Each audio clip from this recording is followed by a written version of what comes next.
Welcome back to the channel, gang. The channel where I motivate men to level up and become bigger, better versions of themselves. If you're a man in your 20s and 30s and you want to level up, hit subscribe, fam. Do yourself a favor, subscribe. Follow along because I'm going to be dropping some game for you guys. A lot of it is built around semen retention and fasting and all these, in my opinion, shortcuts to becoming better versions of yourself.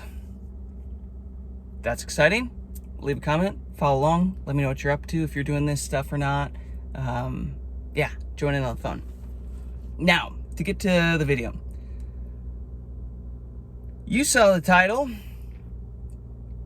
Semen retention and fasting are absolutely ancient practices that were lost with time, and it's like we're rediscovering them now. 100%. I am fully convinced of it.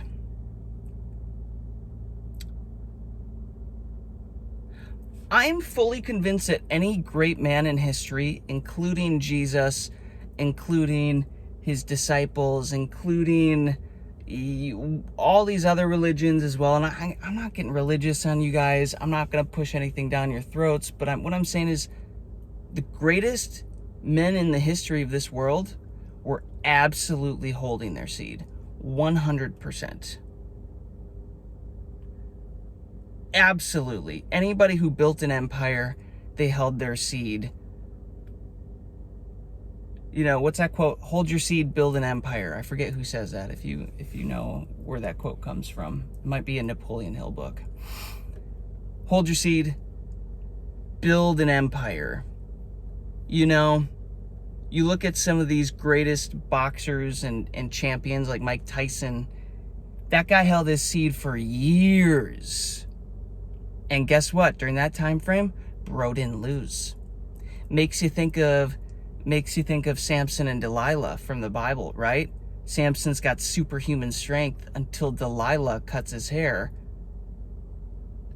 till the woman weakens him, till he gives up that energy, gives up that power.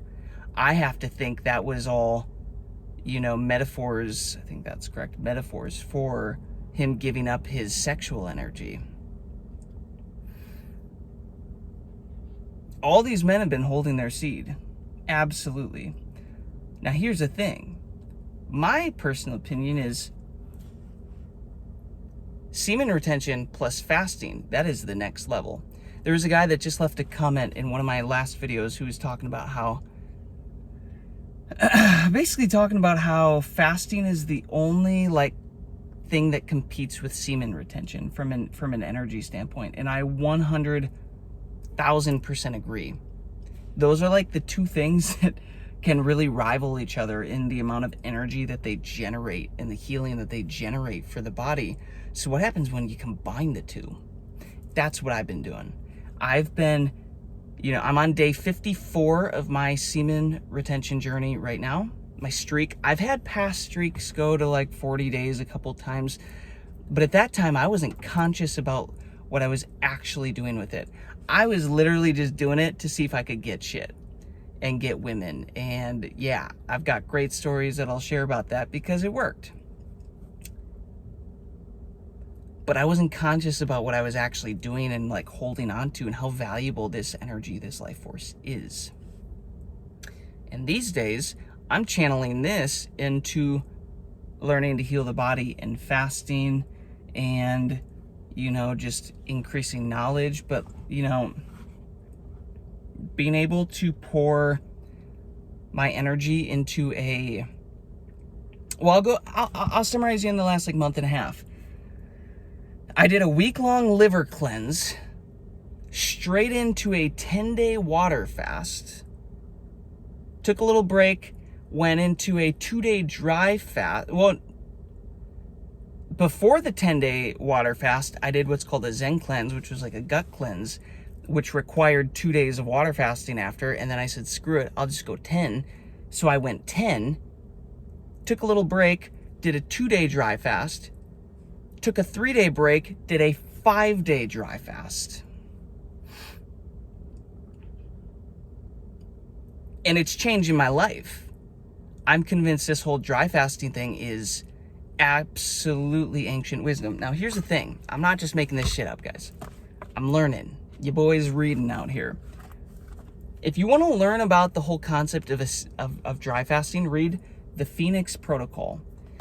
This was developed by a guy named August Dunning, and here's what's interesting. I'm connecting some dots here, guys, because I'm going to do a video on this at some point, reading you guys all my highlights so you don't actually have to read the book. Just, you can, get my quick notes, Spark Notes from back in the day, get my Spark Notes summary.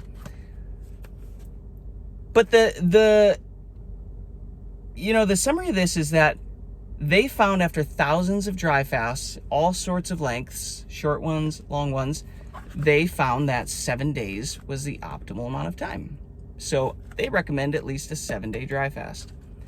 Now, I wasn't quite there. I made it 5 days on my second one. My first one was 2 days. Yeah, a little under 2 days. My second one was 5 days. I think on the next one I'll hit 7, and I absolutely will be doing the next one. But here's what I'm saying. 7 days, okay? Well, recently I've been drawn to this book. It's called The Semen Gospel of Peace. And again, I'm not going religious on you guys, but I will tell you this. This is 4 books of a gospel that was removed from the Bible. The Semen Gospel of Peace originally was in the Bible. It got removed. Why would it be removed? Well, here's what's wild. I just started reading it the other night, and the very first opening chapters are about fasting and the whole concept of removing parasites from the body for healing. And in this, Jesus is teaching the people about how to fast properly. In fact, he even touches on water enemas, cleansing out the bowels, and combining that with how long? A 7-day dry fast. 7 days. How has it taken me 30 years to start piecing all this shit together, guys? Come on. 7 days, and the people were healing themselves and being healed. And there's stories of worms coming out, and all of a sudden people's health going back to normal, and people being able to see, people being able to hear, all these ailments that they were dealing with suddenly healed. And it's essentially him saying parasites, bacteria, viruses, those are demons. They're like these entities in the body that are,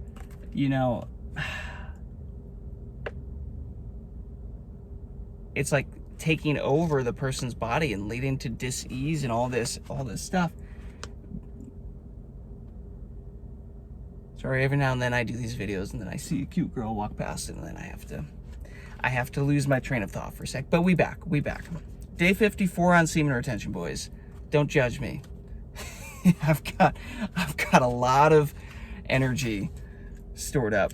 Here's what else is interesting, guys, because this book also then touches on this whole concept of semen retention. Commit not to whoredom by night or by day, for the whoremonger is like a tree whose sap runs out from its trunk. Does that sound familiar? And that tree will be dried up before its time, nor will it ever bear fruit. Therefore, go not a whoring, lest your body dry up and your seed become unfruitful.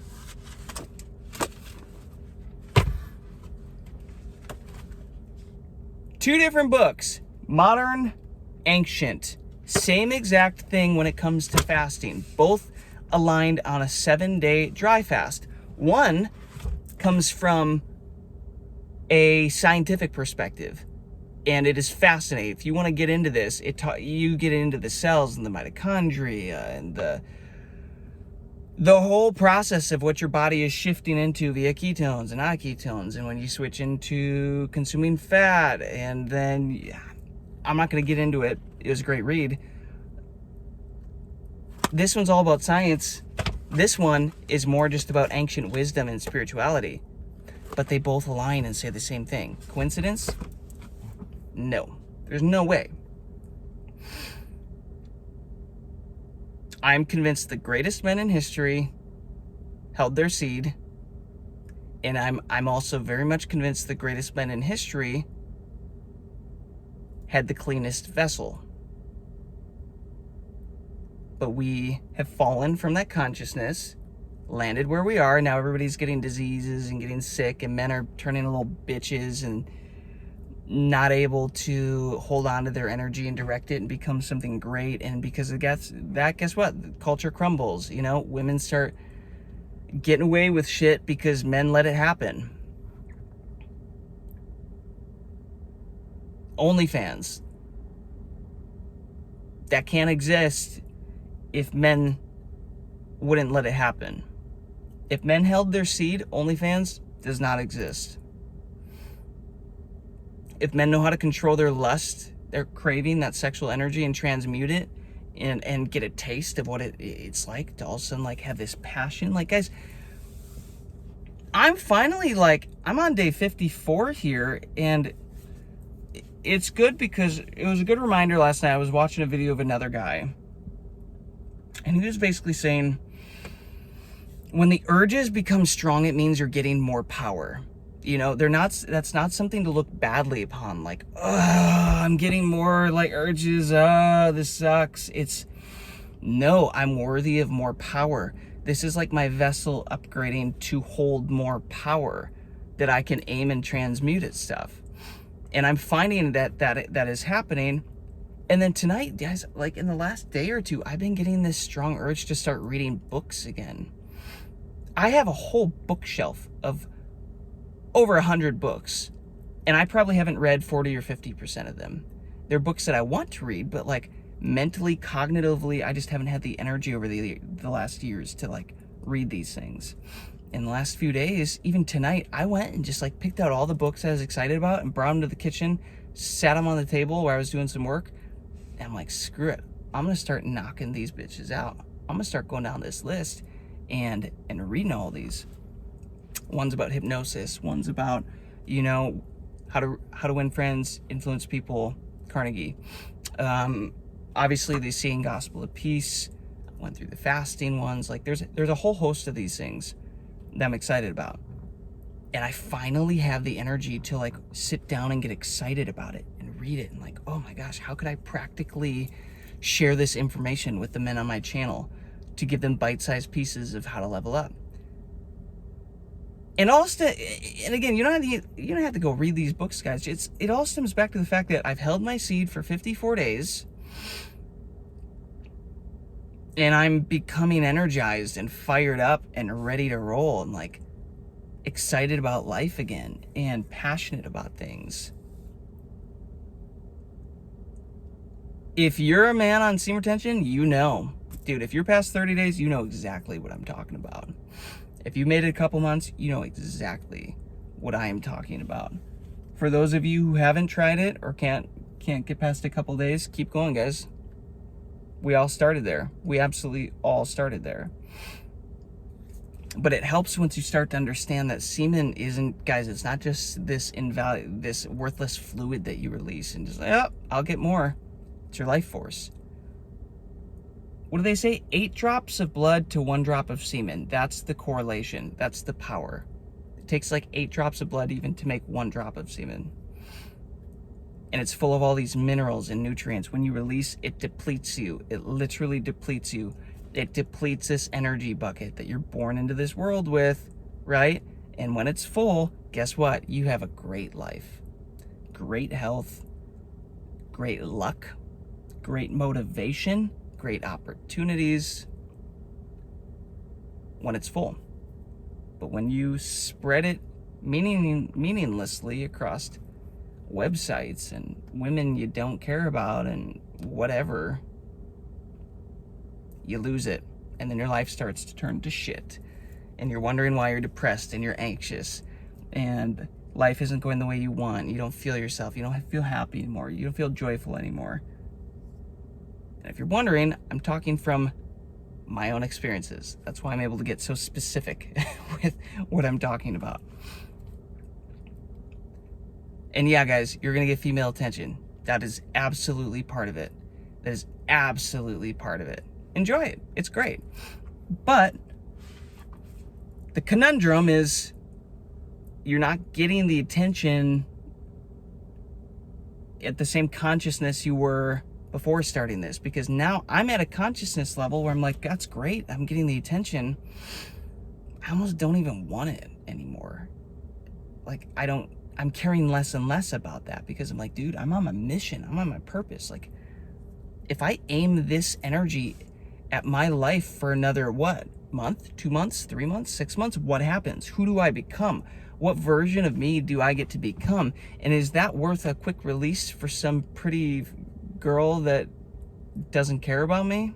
Or maybe she does care about me, but still, like, why would I give my energy to her? I want the energy. I want that life force. There's always going to come a point, guys, where, yeah, if you want to go have sex, you can go have sex, but like, why not take a year and just give to yourself and love yourself and respect yourself enough to give all that energy to yourself and just see what happens? And then, hey, by the end of that year, see what quality of woman you might be attracting now as opposed to before. You're probably going to have leveled up to a higher quality woman.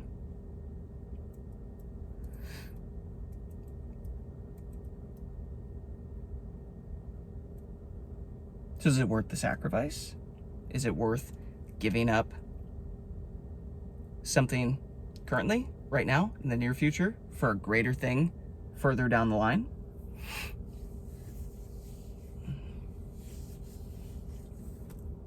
Semen retention and fasting is an ancient practice.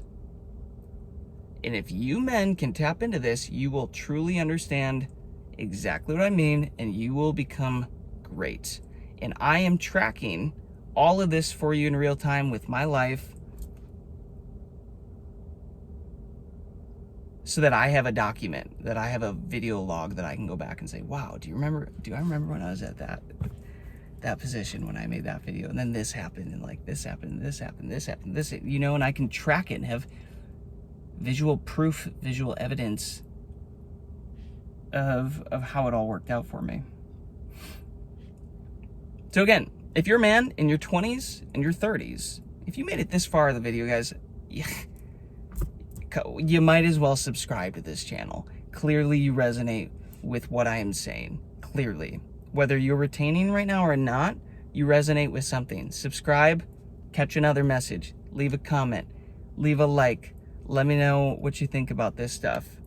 If you're gonna be a hater in the comments. If you're gonna, resonate and offer some value to the community and me with the comments, do that. But subscribe and follow along. I want men to hear this message. I want men to be able to change their lives with this.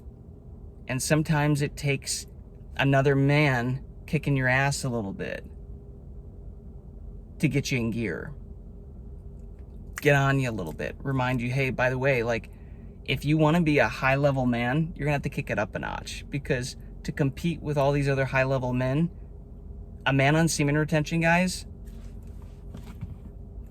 isn't just 1 or 2 times better than a man that isn't on semen retention. It's like 100x. It's like an exponential curve, because they get better and better and more attractive. Their magnetic field draws everything into them. Meanwhile, you have no power or energy if you're just leaking your seed everywhere. Like, it's not even close. So ask yourself, how great do you want to be?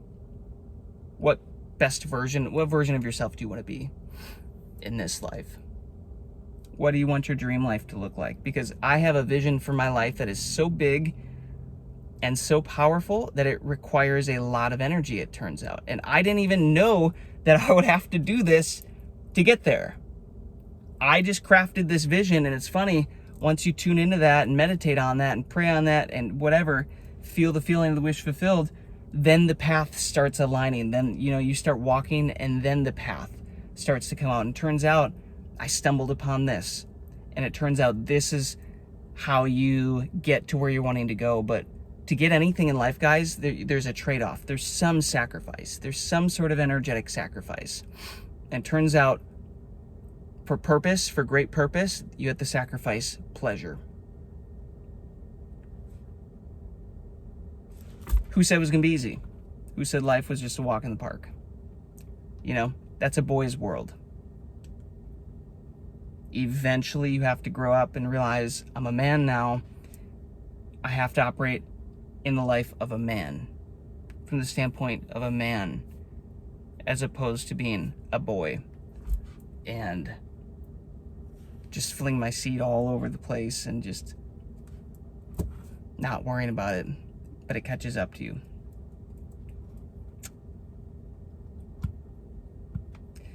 This is an ancient practice, guys. Semen retention, fasting, dry fasting specifically, and meditation. And if you can combine those three things, your life will change for the better faster than you can even fathom. Keep in mind, as your life starts to change, some things might crumble. There might be some things that have to crumble. You might end up having to move. Friends might fall out. People might fall out. Family might fall out. Whatever. Things are going to move. Things are going to fall out because for how great your life is about to become, it cannot happen around that low frequency stuff. Semen retention raises your vibration.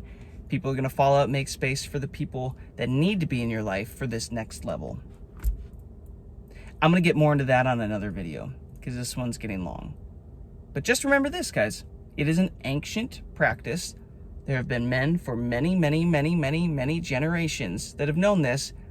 We were the idiots that forgot about it, that didn't learn about it, that didn't get it handed down to us. And we had to learn the hard way. Prematurely aging, running into just shit lives because of this. So we had to learn the hard way, right? But guess what? Hard times create strong men. I'm a strong man now. I had to go through some hard times, and I'm just getting started. I hope you are too. If you had to go through some hard times, it exists to make you a strong man. But you got to change your mindset. You got to change your perspective. And you got to get your shit together when it comes to holding on to your sexual energy and intentionally wielding that sword for greatness. Subscribe, leave me a comment, hit like, and I'll see you in the next one, guys. Peace and love.